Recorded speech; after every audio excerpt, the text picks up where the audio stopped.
Good morning. I'll invite the Honourable Minister responsible for sports to say prayers. Let us pray.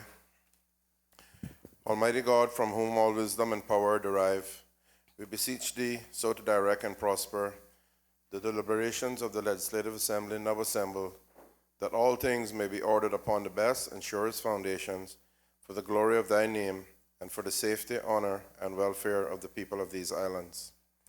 Bless our Sovereign Lady, Queen Elizabeth II, Philip, Duke of Edinburgh, Charles, Prince of Wales, and all the royal family. Give grace to all who exercise authority in our Commonwealth, that peace and happiness, truth and justice, religion and piety may be established among us. Especially we pray for the Governor of our islands, the Premier, the Speaker of the Legislative Assembly, the Leader of the Opposition, Ministers of the Cabinet, ex officio members, and members of the Legislative Assembly, that we may be enabled faithfully to perform the responsible duties of our high office. All this we ask for Thy great name's sake. Let us say the Lord's Prayer together. Our Father, who art in heaven, hallowed be Thy name. Thy kingdom come. Thy will be done on earth as it is in heaven. Give us this day our daily bread, and forgive us our trespasses, as we forgive those who trespass against us. Lead us not into temptation, but deliver us from evil. For Thine is the kingdom, the power, and the glory, forever and ever. Amen. The Lord bless us and keep us. The Lord make His face shine upon us and be gracious unto us. The Lord lift up the light of His countenance upon us and give us peace now and always. Amen. Please be seated.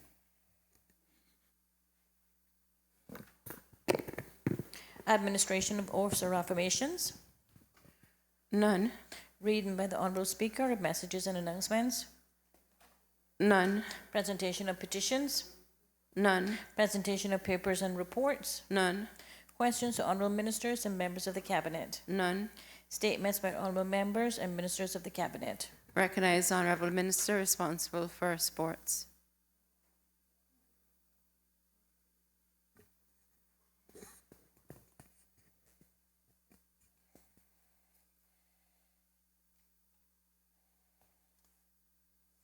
Madam Speaker, I rise to elaborate on the Ministry of Community Affairs, Youth and Sports supplementary appropriations for the financial years of 2014-15 and 2015-16 in accordance with Section 11.6 of the Public Management and Finance Law. I will also be doing 2016-17 after this, Madam Speaker. Madam Speaker, in regards to the 2014-15 financial year, as you are aware, the former Minister of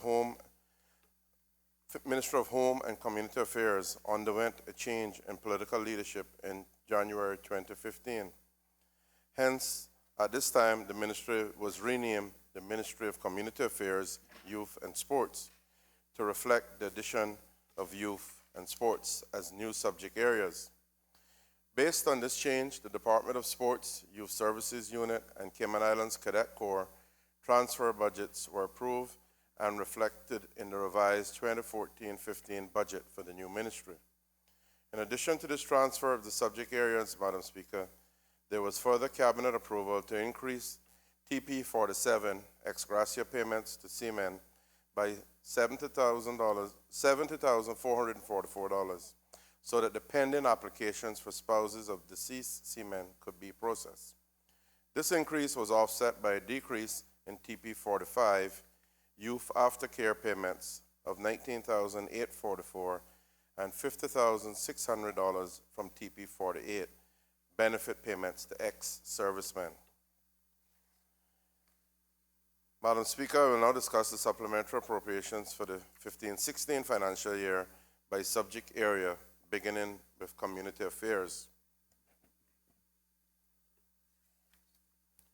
During the 2015-16 financial year, Madam Speaker, the demand to assist persons with basic needs such as electricity, water, rent, and food increased. Based on the trends observed, the Ministry identified that the allocated funding was insufficient for the needs assessment unit to provide these services through to the end of the financial year. Hence, the ministry reshuffled its budget to increase funding to areas in welfare that were projected to be overspent and offset this by decreasing funding in welfare areas that were not being fully utilized. As a result, Cabinet approval was obtained to decrease NGS 63, school lunches and uniform programs, $300,000, TP 50, preschool assistance, $100,000, TP 60, housing assistance, $250,000, for a total decrease of $650,000. In turn, approval was given to increase NGS 68, rental assistance, for $300,000, TP 43, poor relief vouchers for $150,000, and TP 75, needs assessment support, $200,000, for a total increase of $650,000.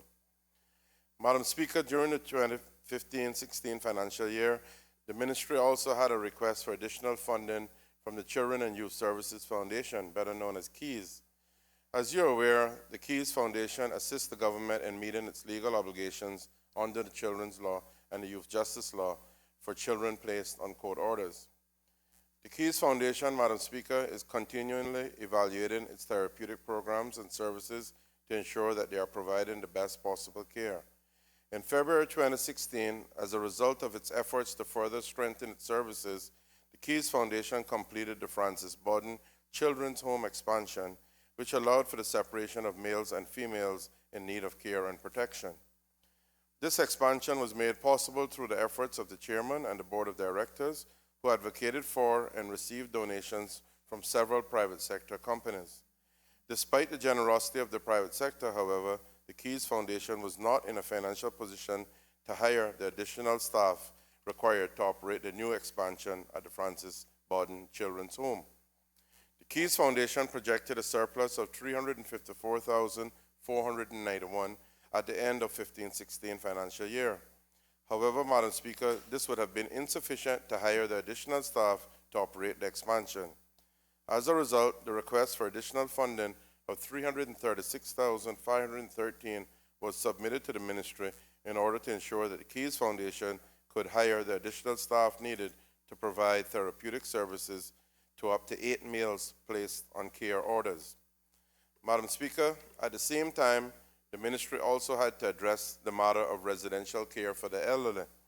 As we are all aware, the ministry purchases residential care services for the elderly from the Pines Retirement Home, and its services are monitored through a purchase agreement. However, during the 15-16 financial year, the Pines projected an annual operating loss of $225,854. The two primary reasons for this projected deficit were: one, the government had not increased the care rate since 2007, which was $3,100 per month for regular care and $6,500 per month for heavy care; and two, persons who were placed at the Pines as regular care patients became heavy care patients due to experiencing more complicated health issues over time. The government, however, continued to pay for these patients at the regular care rate.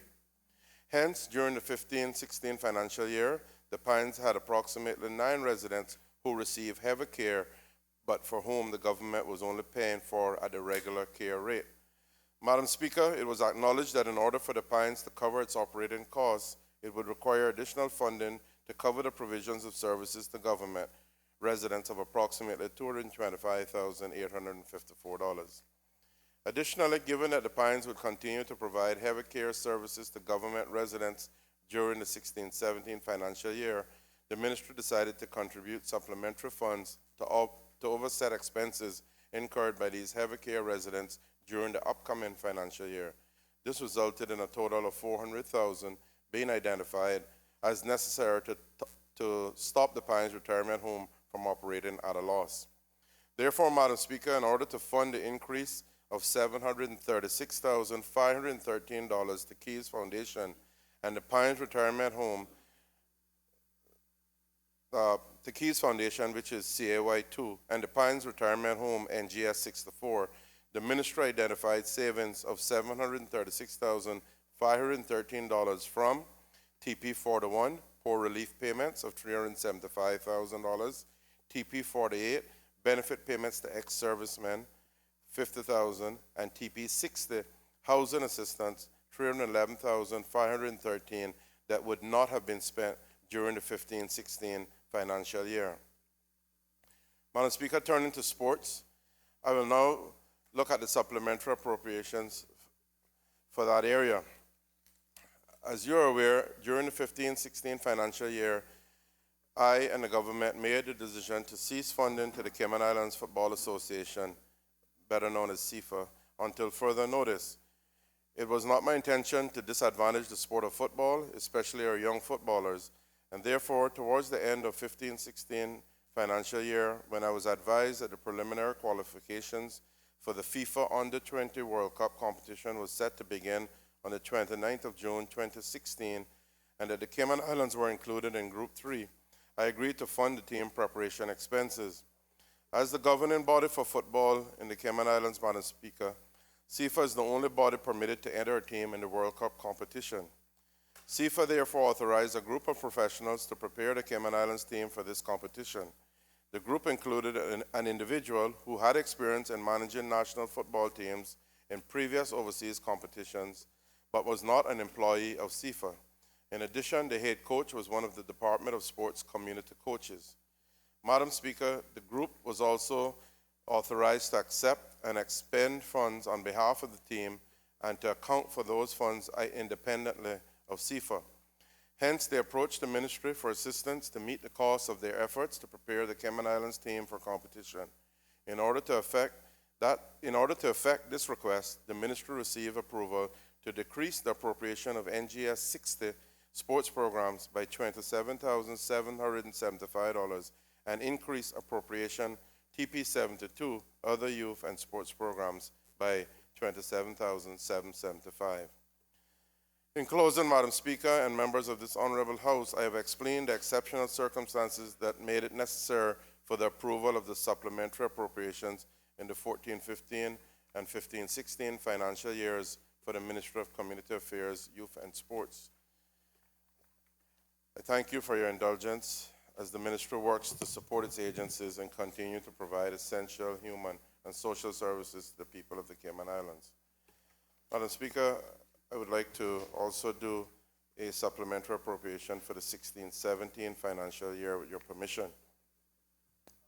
Permission granted. Thank you.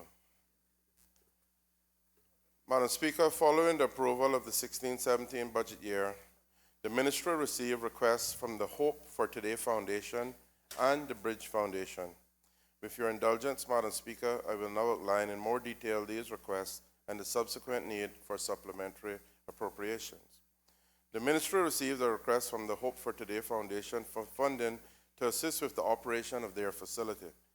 As you may be aware, Madam Speaker, the Hope for Today Foundation is a non-government organization which provides a halfway house for recovering addicts and alcoholics to facilitate their transition from treatment to community life. It is funded primarily through fundraising initiatives and donations.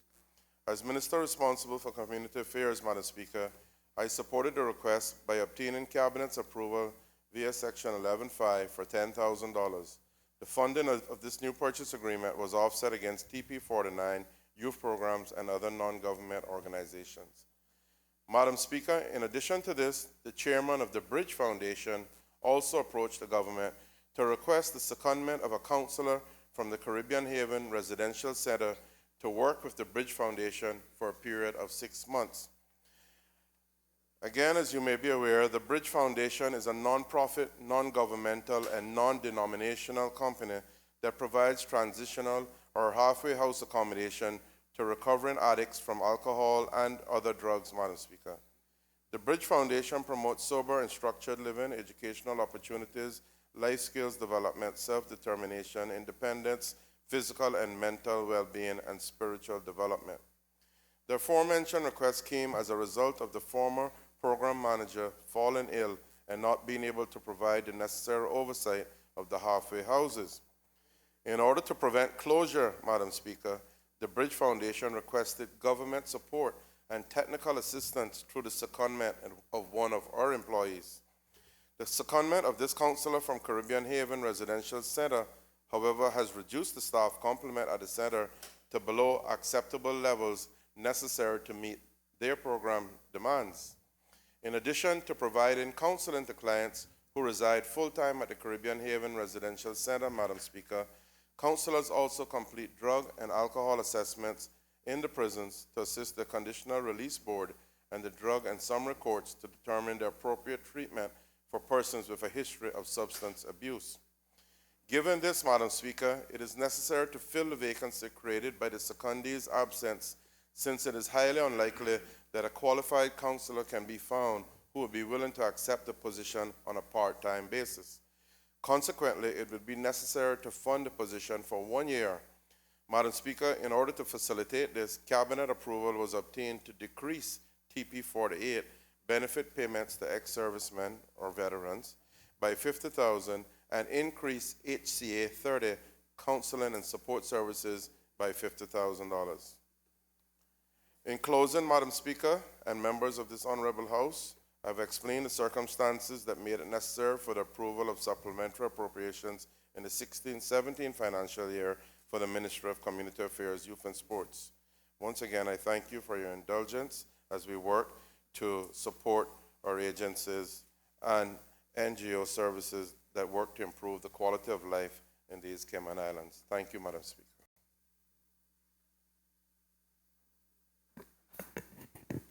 Personal explanations? None. Obituary of the ceremonial speeches? None. Raising of matter of privileges? None. Government business, bills, second readings. The Public Management and Finance Amendment, number 2, Bill 2016. Recognize the Honorable Minister responsible for finance. Thank you, Madam Speaker. Madam Speaker, I beg to move the second reading of a bill entitled the Public Management and Finance Amendment, number 2, Bill 2016. The bill has been duly moved. Does the Honorable Minister of Finance wish to speak thereto? Yes, thank you, Madam Speaker.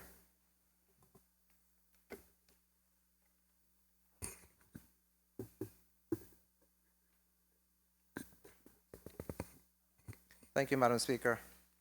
Madam Speaker, I rise to present the Public Management and Finance Amendment, number 2, Bill 2016 on behalf of the government, which I shall refer to hereafter as the bill. Madam Speaker, Cabinet approved the appointment of the Public Management and Finance Law Review Committee, which I will refer to as the committee, to scrutinize the public management and finance law and its accompanying financial regulations. The committee comprised of Mr. Roy McTaggart, MLA, as chairman of the committee, Mr. Kenneth Jefferson, the financial secretary, Mistress Deborah Welcome, the former accountant general, Mr. Alistair Swarbrick, the former Auditor General, Ms. Doreen Whitaker, the representative of the government's chief officers, Mr. Vinton Chinsi, Chief Financial Officer, representative of the chief financial officers, Mr. Taran Jackman, representative of the Cayman Islands Institute of Professional Accountants, and Mistress Patricia Estwick, a qualified accountant and a private sector representative. The committee made 40 recommendations and conclusions for possible amendments to the law and regulations which are intended to improve the efficiency and effectiveness of the government's financial management framework. Madam Speaker, on the 15th of October 2015, the Legislative Assembly approved the Public Management and Finance Amendment Law 2015, which included some of the 40 recommendations made by the committee. Those recommendations incorporated in the 2015 law were, number 1, changing the financial year from a 1st of July to 30th of June financial year to a 1st of January to the 31st of December financial year. The revised financial year starts on the 1st of January 2018. Number 2, adopting multi-year budgets and appropriations. Number 3, changing the deadline for the tabling of the strategic policy statement in the Legislative Assembly and changing the date by which the timing of each budget is to be published in the Government's Gazette. Number 4, changing the holding period for trust assets from 6 years to 4 years. And number 5, prohibiting ministries and portfolios from waiving government revenue, an ability that now rests solely with the Cabinet. Madam Speaker, let me present details with respect to the items that are in the bill that is now before this House. Number 1, Madam Speaker, is specifying accountability roles for the Chief Officer for Finance and to monitor compliance with the law. Madam Speaker, the committee reported that Section 54 of the law outlines the responsibility of the Ministry of Finance, but does not specify which officer within the ministry should be held accountable for these very important functions. The committee recommended that the Chief Officer for Finance be recognized in law as the overall leader of the government's financial accounting and reporting functions, and further, that the Chief Officer for Finance be responsible for carrying out the functions outlined in Section 54 of the law and for monitoring compliance with the law. Madam Speaker, the law is therefore being amended to make the Chief Officer for Finance responsible for performing the functions outlined in Section 54 of the law. The committee also found that accounting policies and procedures were inconsistent across the government, and that these policies and procedures should be consolidated into an accounting manual that sets out for all public entities financial, management, and reporting policies that are consistent with generally accepted accounting practices as required under Section 4 of the law. Madam Speaker, the law is therefore being amended to hold the Chief Officer for Finance accountable for establishing and publishing the Public Finance Manual.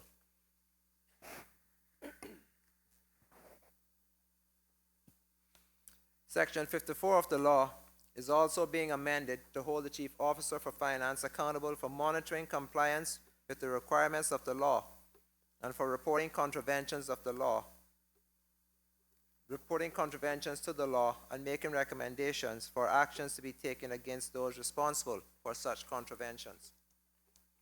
Number 2, Madam Speaker, defining the role of the Minister of Finance, the Financial Secretary, Chief Officers, and Chief Financial Officers. Madam Speaker, the committee reported that there was ambiguity in the law with respect to the roles and responsibilities of the Minister of Finance, the Financial Secretary, Chief Officers, and Chief Financial Officers. The committee therefore recommended that the law be amended to provide further clarity to these roles. Madam Speaker, the definition section of the bill, Clause 2, along with Clauses 12 to 14 and 20 to 23, define these roles and responsibilities to ensure that they are consistent with the Constitution, the Public Service Management Law, and job descriptions. With respect to empowering the Financial Secretary to deliver the government's quarterly and annual reports, Madam Speaker, as the overall leader of the government's financial reporting function, the committee stated that the Financial Secretary does not have any authority under the law to request financial information from public entities for the preparation of the government's budget and financial reports. The committee therefore recommended that Section 56, subsection 1 of the law be amended to give the Financial Secretary the authority to request information from public entities for the preparation of the government's budget and financial reports. The committee also observed that Section 56, subsection 2 of the law states that in the event of any non-provision of the information requested by the Ministry of Finance for the preparation of government budgets and reports, the Governor is the independent arbiter for determining whether or not the requested information is relevant.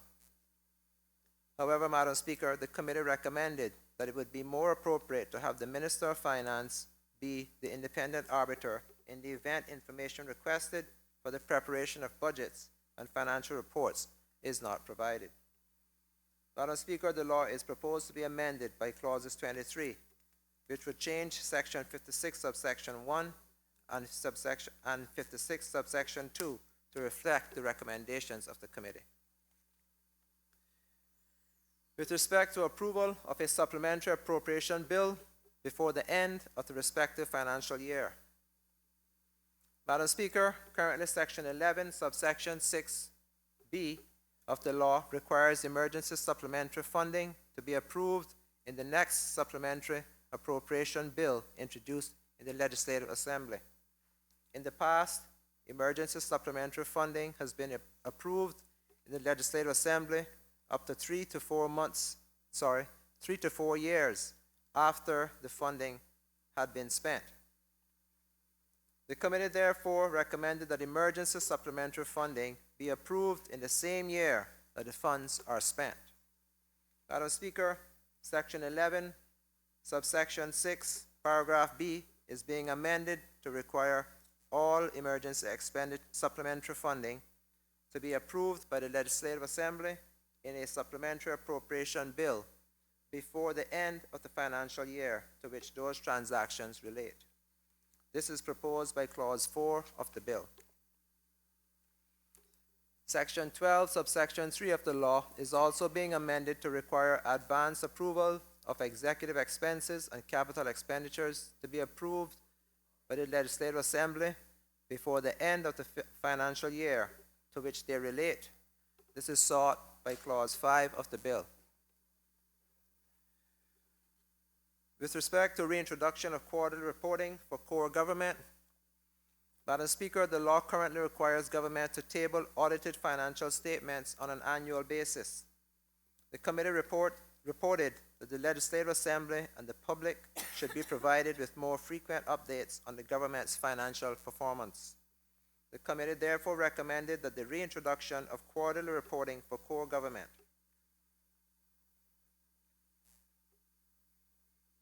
Section 29 of the law, Madam Speaker, is being amended to require core government to publish unaudited quarterly financial statements within 6 weeks after the end of each of the first 3 quarters.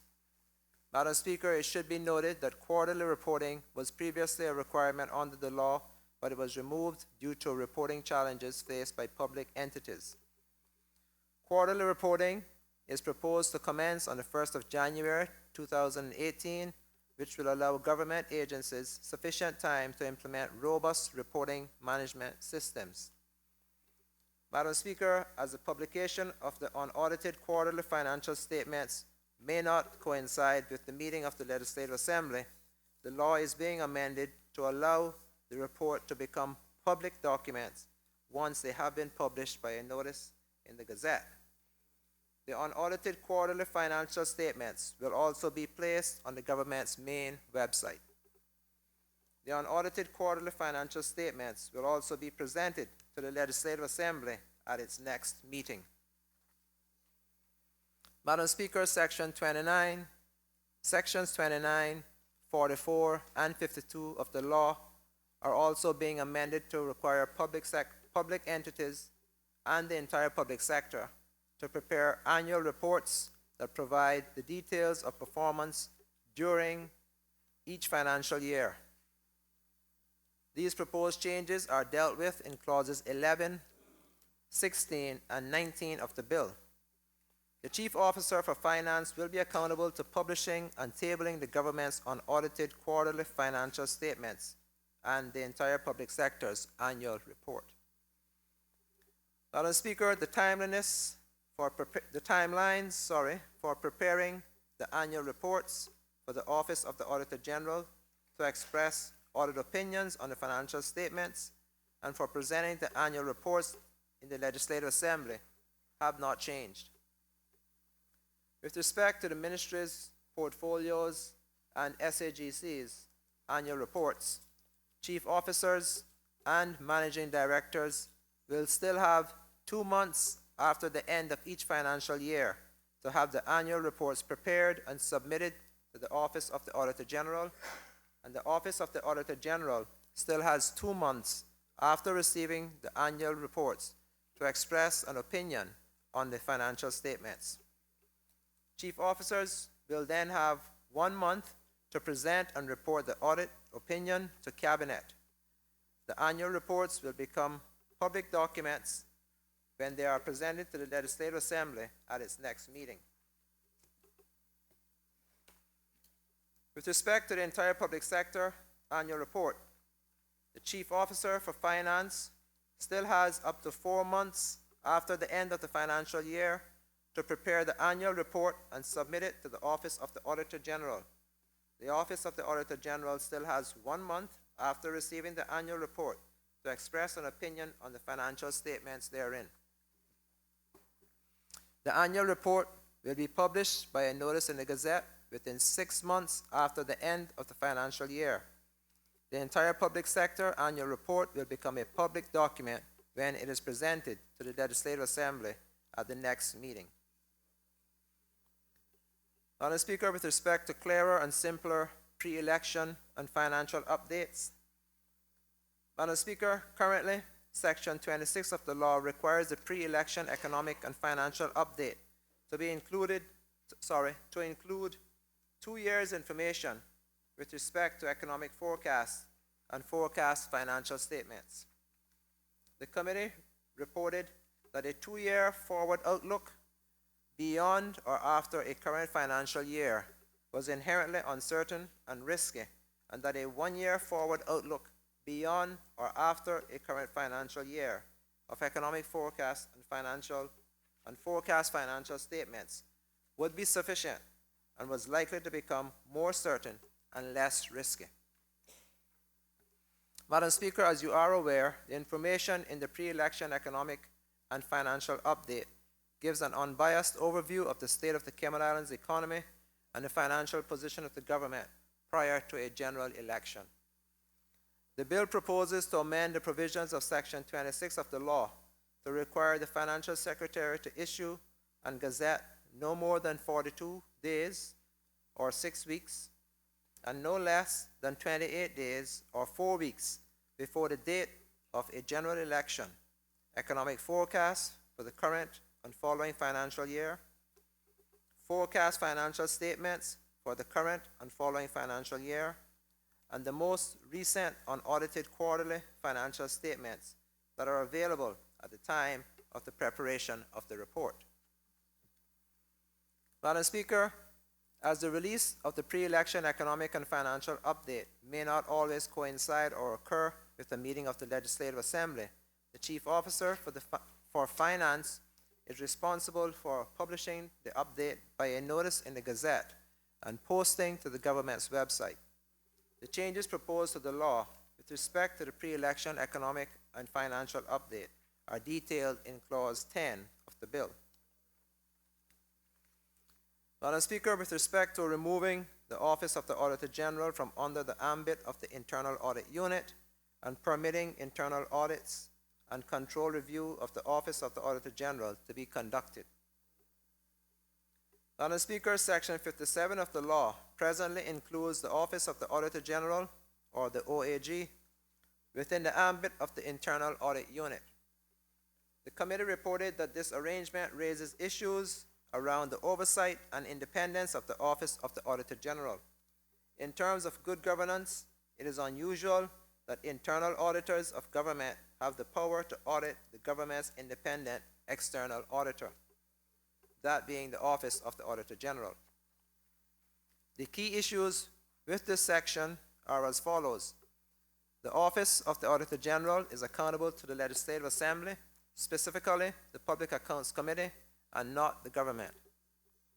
2, the Internal Audit Unit could be seen as a method used by government to constrain, influence, or undermine the work of government's independent auditors. 3, as the independent external auditor, auditing standards require the Office of the Auditor General to consider the work of internal audit as a source of assurance. This involves the assessment of the competence and ability of the Internal Audit Unit and the quality of their work. The fact that the law provides the Internal Audit Unit with the ability to examine the Office of the Auditor General potentially creates significant conflicts in this relationship. And finally, the independence of the Office of the Auditor General from government is undermined. Whilst the committee agreed that the Office of the Auditor General should be subjected to internal audits, they should be in line with with the principles of good governance and performed by an entity independent of the government, with a reporting relationship to the Auditor General and the Public Accounts Committee.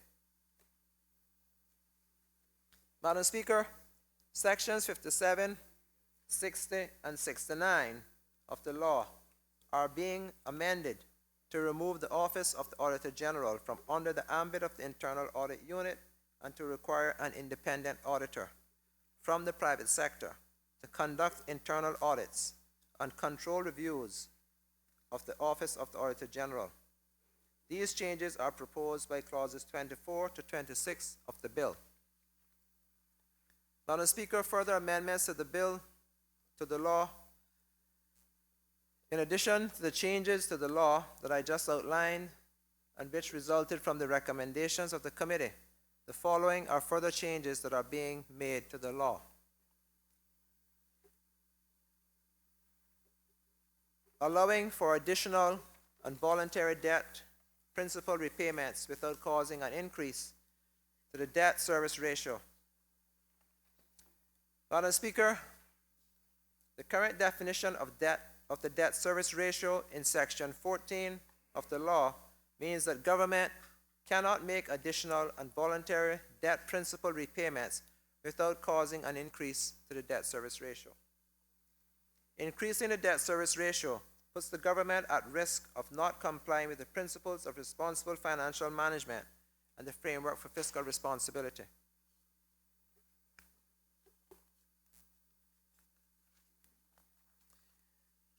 Madam Speaker, members will recall that in November 2016, the Honorable Premier, the Financial Secretary, and myself met with the Foreign and Commonwealth Office in London, and it was agreed that the early repayment of debt should not have an impact on the debt service ratio of the country. Madam Speaker, Section 14, subsection 3, paragraph C of the law is being amended to allow the government and the entire public sector to make principal repayments of debt which are not legally required to be made without impacting the debt service ratio. This change is proposed in Clause 8 of the bill.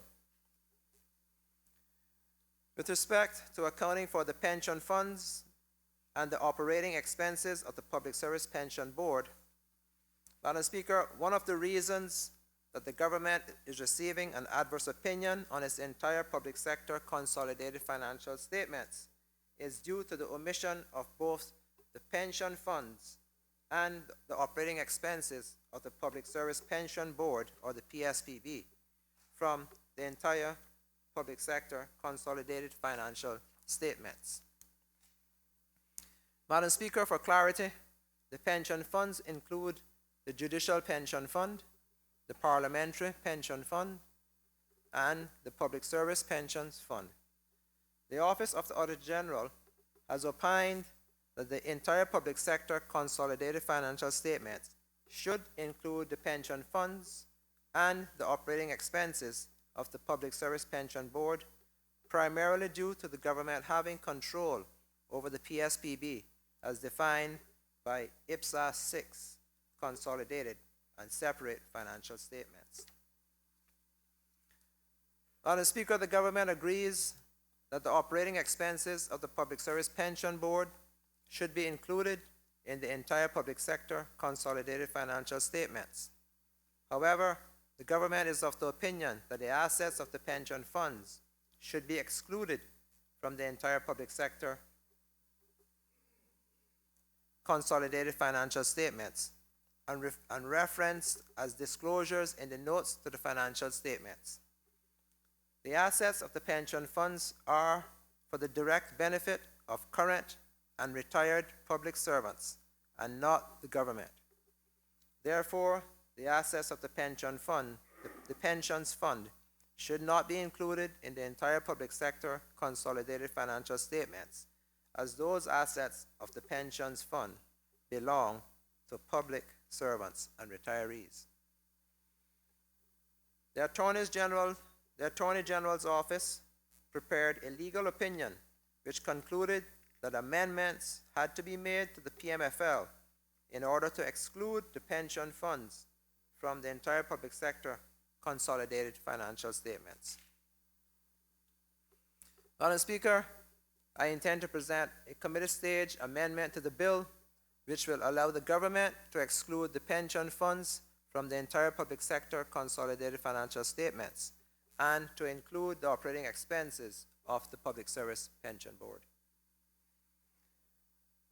Madam Speaker, there are a number of consequential changes and corrections of errors which are being proposed by the bill, and these include, number one, correcting the names of public agencies, for example, amending the names of the name of the portfolio of internal and external affairs to its correct and current name of Ministry of Home Affairs. Number two, correcting the names of budget documents to remove the reference to annual. Madam Speaker, as you know, the government has moved from annual budgets to two-year budgets. Number three, repealing and substitution of the subheading transitional arrangements, repeals, and consequential amendments in Part 8 and Sections 82 and 83 of the law. And number four, defining the role and clarifying the powers of the Director of Internal Audit and the Internal Audit Unit. Madam Speaker, the bill achieves the proposed amendments to the law that I have just detailed and explained. The clauses of the bill are as follows. Clause 1 provides for the short title and commencement of the resulting law. Clause 2 amends Section 2 to replace the definition entire public sector and to insert several new definitions, most notably Chief Officer of Finance, Financial Secretary, and published by notice in the Gazette. The clause also omits the unnecessary definition government, which is already covered by Section 124 of the Constitution and Section 3 of the Interpretations Law, 1995 revision. The definition entire public sector is to the same effect as to the existing one, but is simplified. Clause 2 also amends Section 2 consequentially on other amendments. Madam Speaker, I intend to bring a committee stage amendment to the House that will make an amendment to Clause 2. The intention of the committee stage amendment is to allow the government to exclude the public service pensions funds from the entire public sector consolidated financial statements and include the operating expenses of the Public Service Pension Board, as I previously explained.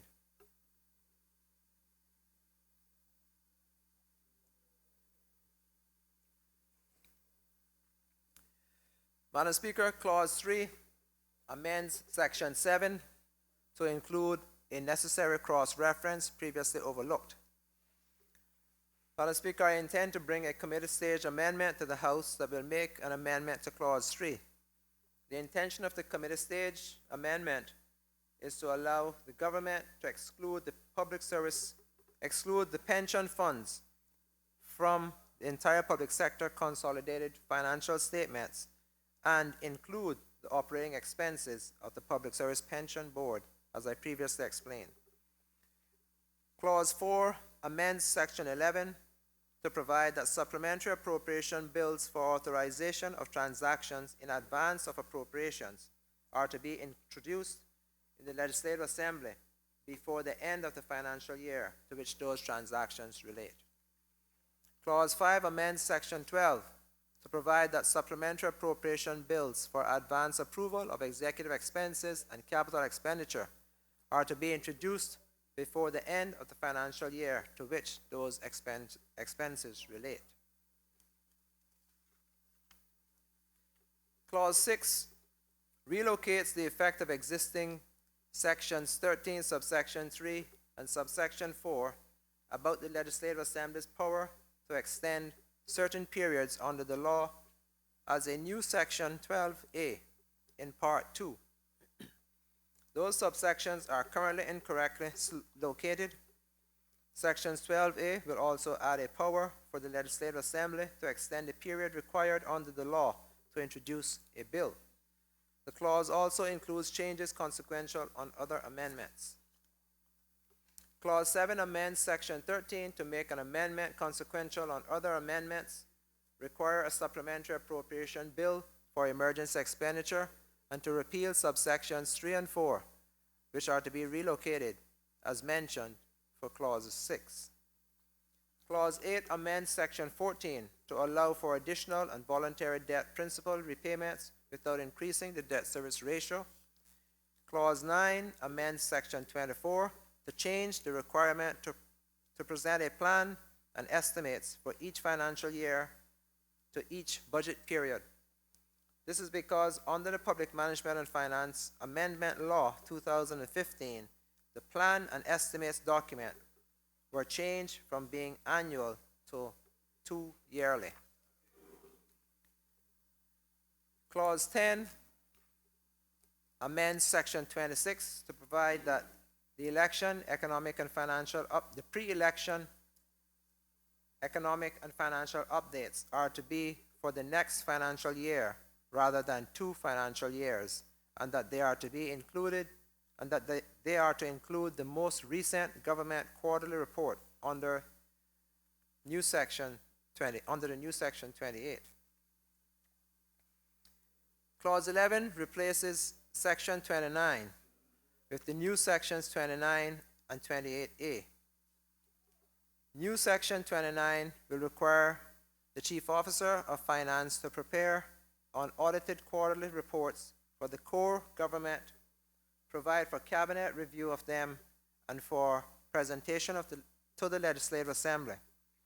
New Section 29A will require the Chief Officer of Finance to prepare government annual reports and provide for the auditing of their financial statements and schedule of their appropriations, Cabinet review of them, and for them to be presented to the Legislative Assembly. Madam Speaker, I intend to bring a committee stage amendment to the House that will make an amendment to Clause 11. The intention of the committee stage amendment is to allow the government to exclude pension funds from the entire public sector consolidated financial statements and include the operating expenses of the Public Service Pension Board, as I previously explained. Clause 12 amends Section 32 to make amendments consequential on the change in functions under the amendment to Section 54 from the Ministry of Finance to the Chief Officer of Finance, and for a new Section 29. Clause 13 inserts a new Section 38, which will require ministries and portfolios to have a Chief Financial Officer. The clause also provides for that officer's function. Clause 14 makes amendments to Section 45, subsection 1, consequential on amendments to Section 54. Clause 15 amends Section 42 to clarify that ministry and portfolio budget statements are 2 yearly and that the procedures for their making only need to be done once for the first year of each statement. The clause also omits provisions which will be covered by new Sections 82 and 83. Clause 16 replaces Section 44 about ministry and portfolio annual reports. Replacement Section 44 will clarify and streamline the procedures and timelines for making the report. Clause 17 amends Section 49 to change purchase agreements for statutory authorities and government entities from annual to 2 yearly. The clause also omits provisions which will be covered by new Sections 82 and 83.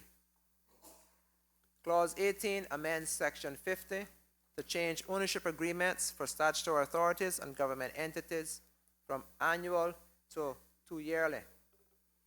The clause also omits provisions which will be covered by new Sections 82 and 83. Clause 19 replaces Section 52 about statutory authority and government entities annual reports. Replacement Section 52 will clarify and streamline the procedures and timeline for making reports.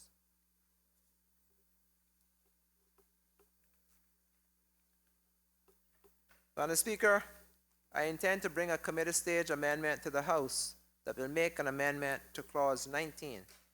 The intention of the committee stage amendment is to allow the government to exclude the pension funds from the entire public sector consolidated financial statements and to include the operating expenses of the Public Service Pension Board.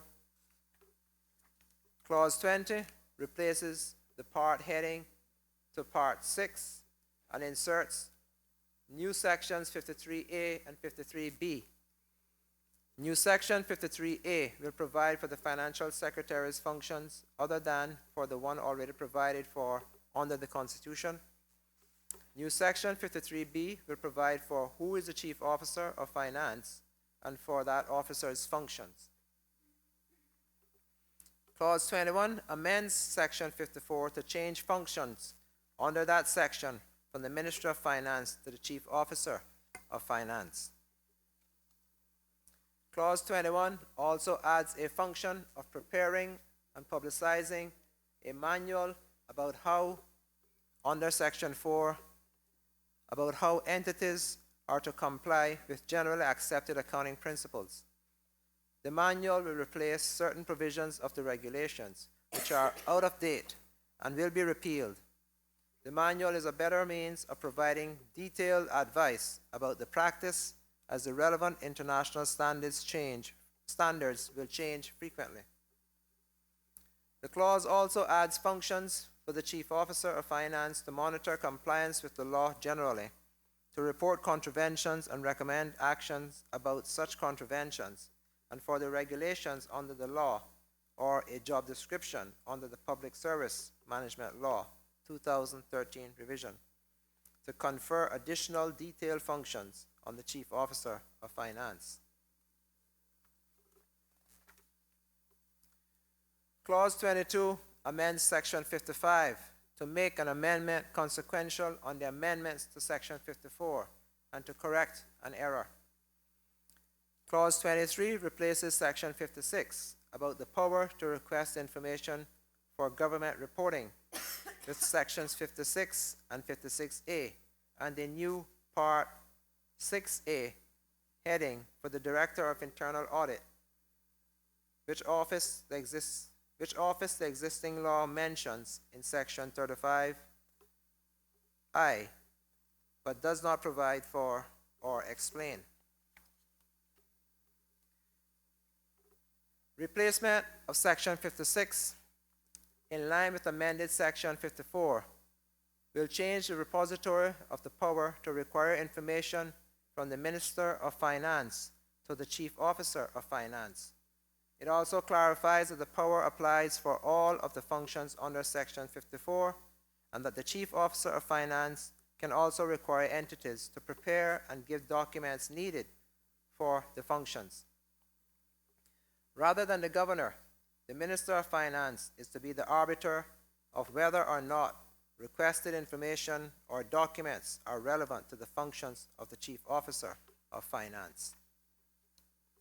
A new Section 56A will provide for there to be a public officer called the Director of Internal Audit and for an internal audit unit of public officers to help the Director perform the Director's functions. That section will also provide for the Director's functions and for a job description to confer other functions on the Director. The Audit Office's management systems are to be independent of review by the Director of the Internal Audit Unit. Madam Speaker, I intend to bring a committee stage amendment to the House that will make an amendment to Clause 23. The intention of the committee stage amendment is to allow the government to exclude the pension fund from the entire public sector consolidated financial statements and include the operating expenses of the Public Service Pension Board. It keeps coming up. Clause 24 amends Section 57 to clarify the powers of the Director of Internal Audit and that of the Internal Audit Unit. Clause 25 amends Section 60 to make amendments consequential on the new and replacement Sections 29, 29A, 44, and 52. Clause 26 amends Section 69 to provide that the auditing of the audit office under Section 44, the independent auditor may also conduct. Madam Speaker, Honorable Leader of the Opposition. I just like clarification on the matter. I don't want to stop the. Honorable Minister, will you give way? Yes, ma'am. I'm trying to follow, but I'm having a difficulty in. I thought it was repeated about several times. I counted 3, and I'm not sure where he's at with it. Whether it is one amending bill we have, right? This is not. I mean, you know, in other bills we've had like 3 amending bills, but you're dealing with 1. I'm just trying to follow. Honorable Minister for Finance. Yes, Madam Speaker. It's one bill being amended, but various amendments. Honorable Leader of the Opposition. I know, I figured out because I only have 1 bill, but I'm still being, I don't want to say lost because they'll jump up too quick and say you already lost, but I'm trying to follow where you're at with this. It's several times repeated, the same thing. So maybe you could explain that. Honorable Minister for Finance. Thank you, Madam Speaker, and thank the Honourable Leader of the Opposition for the question of clarification. Madam Speaker, the bill is being amended, and one of the amendments will impact the pension funds and the expenses of the Public Service Pension Board, but the amendment affects various clauses within the bill.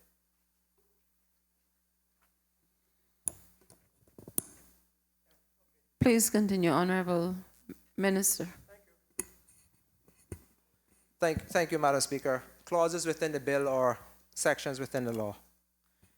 Madam Speaker, Clause 24 amends Section 57 to clarify the powers of the Director of the Internal Audit and the Internal Audit Unit.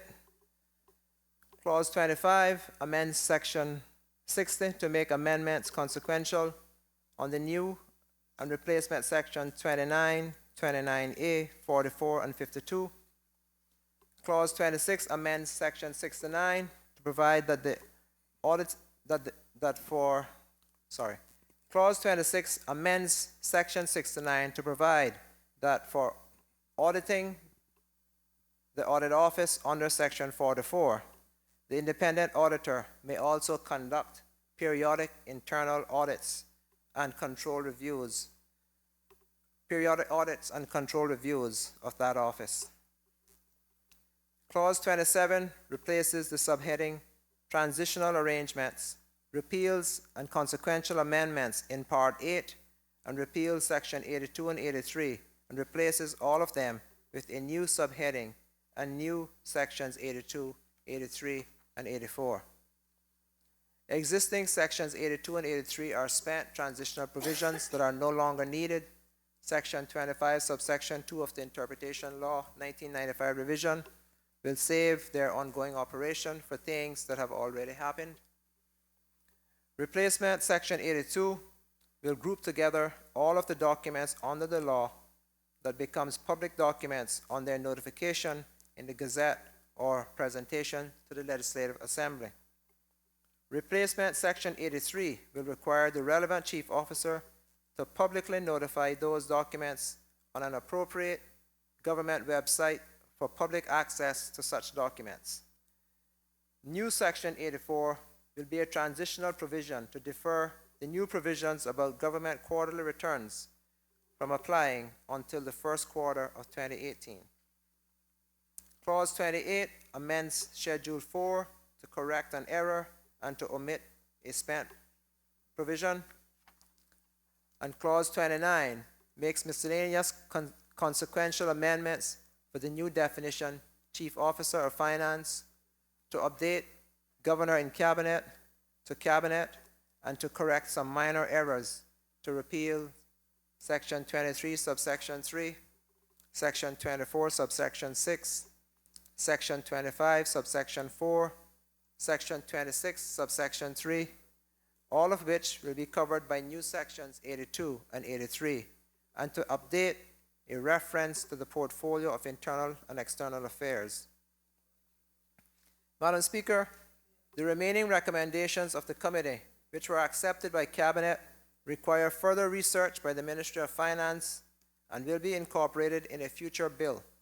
These recommendations are to A, eliminate the distinction between entity and executive transactions, B, discard output budgeting and adopt input budgeting, and C, simplify the budget documents. Madam Speaker, I commend the Public Management and Finance Amendment Number 2 Bill 2016 to this Honorable House, and I thank you, Madam Speaker. Does any other member wish to speak? Recognize the Honorable Leader of the Opposition. Madam Speaker, I must say that I had no intention to speak, and so I just have a question.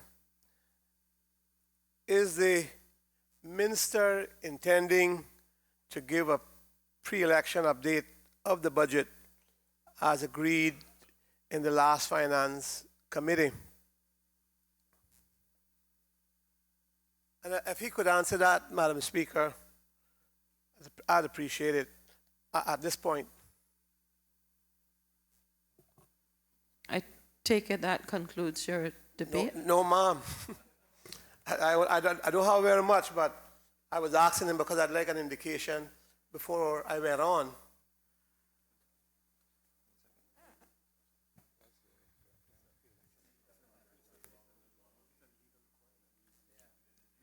The difficulty that the chair has with that, Honorable Leader of the Opposition, is that on the bills, each member is allowed to debate for 2 hours, and we're not into question time, but if you could turn your question into part of your debate, and in his reply, he would reply to you. I understand the position of the chair, Madam Speaker, but it's not a difficult thing for him to get up and say he's going to do it or he's not going to do it, and then I can go on. I know it's not a difficult thing, and I hope the chair would understand that.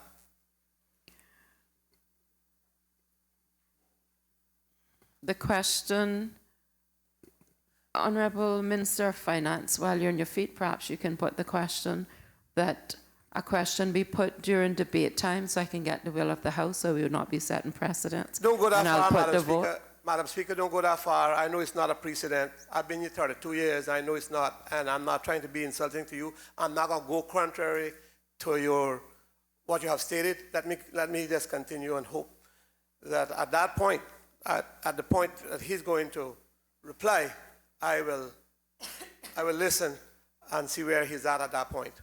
Thank you. Madam Speaker, but I can tell you, you won't be setting a precedent. The amendment to put an update in the Gazette would simply mean that there would be no scrutiny by members. And I would rather hope that the update would be given at the pre-election update, that is I'm talking about, Madam Speaker, would be given at the last meeting of the House. The law could reflect that the last meeting of the House before prorogation would mean then that members would have ability to scrutinize what has been presented in the legislature, where the government would be answerable. I thought that he said that the update was going to be put in the Gazette in the case where there is no meeting of the House. But that could be easily organized by the government so that it does, any government, not just this one, so that it, I thought the minister said that it would be put in the Gazette if there was no meeting of the House. Maybe, I don't know if that's what was said, but I thought so. But what I'm saying is that the law should say that the update would be given at the last meeting of the House before prorogation, because of course that meeting would happen, and that's where our members could scrutinize. Madam Speaker, there is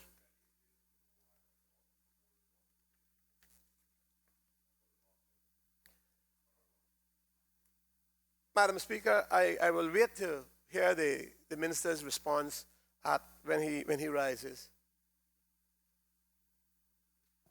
Does any other member wish to speak? Does any other member wish to speak? Final call.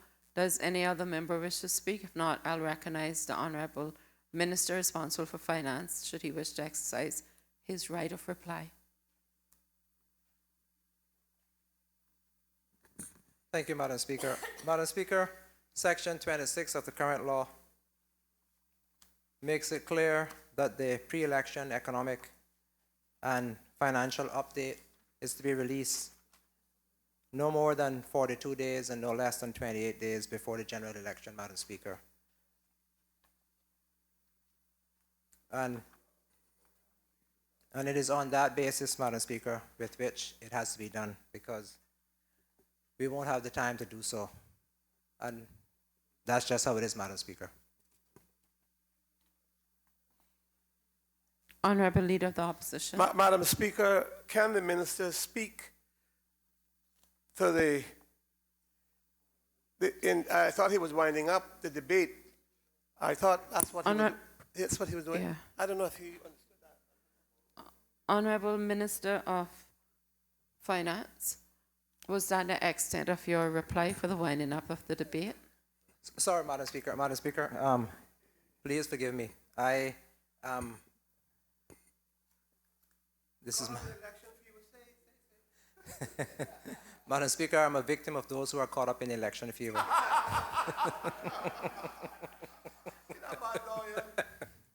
Madam Speaker, as I've said, Section 26 of the law requires that the pre-election economic and financial update be published by Gazette no more than 42 days before the general election and no less than 28 days before the general election. And, Madam Speaker, there isn't much more that can be said other than for me to ask that all members will support the bill. Thank you. Madam Speaker, before the member Honorable Leader of sits, the Opposition. Madam Speaker, I did ask the member about the agreement when we did the two-year budget, that he would give an update to the House on where the budget stood. Is the member reneging on that agreement, or what is he doing? The minister, sorry. Honorable Minister, I take it as a point of elucidation and your debate is continuing. If that's not the case, please indicate. Madam Speaker, I am at a loss as to what the Leader of the Opposition is speaking about. I am not understanding what he's asking, and I don't have any memory of making the statement. I don't know what, if he can prove to me that I said it, then perhaps that may be the case, but to just say that I said so, I don't recall making a statement. Madam Speaker, please allow. Honorable Leader of the Opposition. Madam Speaker, as the House knows, we all stood concerned about a two-year budget, but I, not wanting to stand in the way of government's progress and what they intended to do, I agreed. But in Finance Committee, could be very well in my budget debate also, but certainly in Finance Committee, we asked the minister whether he would give us an update on the two-year budget at this point. And the minister agreed on that. And, Madam Speaker, I know, again, I know the short time that we have here. I know the amount of work that we got. And again, I'm not wanting to stand in government and hold them up in any shape or form, as evidenced by my limited debate on certain matters. But I know that that was agreed. And one thing I have is a good memory. If we can't go to the papers, the Hansards, I know that's what was agreed. Honorable Minister for Finance, did that cause you to Madam remember? Speaker, I'm trying to clarify. We're both trying to clarify. You mentioned, the honorable leader of the opposition mentioned something about a 2-year budget. I would give an update on a 2-year budget. For the sake of clarification, Madam Speaker, is that what the honorable leader of the opposition is asking? For an update on the 2-year budget? At this point, we wanted to know where. Honorable Leader of the Opposition. Yes, Madam. Yes, Madam Speaker. We wanted to know where we would be as far as the budget is concerned.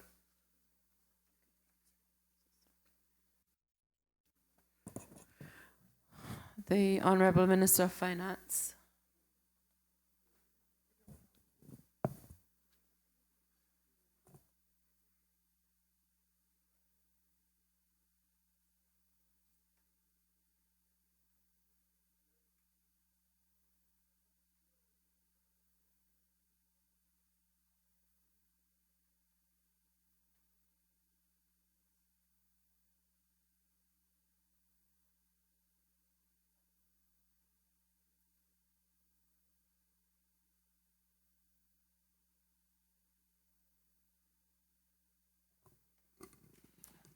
Madam Speaker, could we take it perhaps may be more efficient if we took a 2-minute break and I spoke to the leader of the opposition to understand exactly what he's asking, and then at that stage, I could then perhaps answer for the record, because I'm understanding him to say a report on the 2-year budget, and currently we're in an 18-month budget cycle. I'm gonna try to say that. Madam Speaker, so we're not wasting time. Honorable Leader of the Opposition. That's what I'm talking about, is that period, that the current. That's what I said, 2 years, because I'm thinking when we presented it till now. But 18 months. Minister of Finance, do you still need a break? Madam Speaker, a break would be good. Give me a short time to confer and get a clarification on the point. Thank you, Madam Speaker. The House will now take its morning break.